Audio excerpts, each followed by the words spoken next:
Gaza, où les bombardements israéliens ont repris vendredi matin, touchant notamment ce week-end le sud du territoire également. Mais le Hamas continue, quant à lui, de tirer sur Israël. Oui, 250 roquettes entre vendredi et dimanche selon Tsahal. En première ligne côté israélien, des villes comme Sderot, tout près de la frontière avec la bande de Gaza.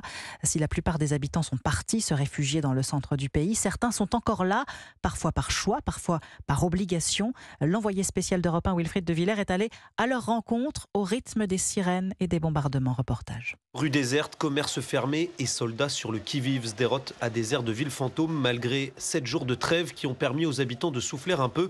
Tikva s'était presque habitué au calme, mais les sirènes d'alerte l'ont rappelé à la réalité. Elle vit aux portes de Gaza. J'ai peur parce qu'une roquette est tombée juste ici le 3e jour de la guerre. Nous étions au supermarché, des terroristes sont entrés, ils ont détruit toute la ville, tout est pillé, ravagé. La plupart des hommes de sa famille sont en train de combattre dans l'enclave palestinienne. Même si mon copain est loin, si mes cousins sont à Gaza, je comprends que cette guerre est essentielle. Vous devez comprendre que des terroristes sont venus juste ici. Elle tend le bras vers un mur criblé d'impacts de balles. En finir avec le Hamas, seule solution, nous dit aussi Kobi, pour assurer la sécurité des habitants de Sderot. Si on ne fait pas le travail, si on ne reprend pas la guerre, ça se répétera dans quelques années.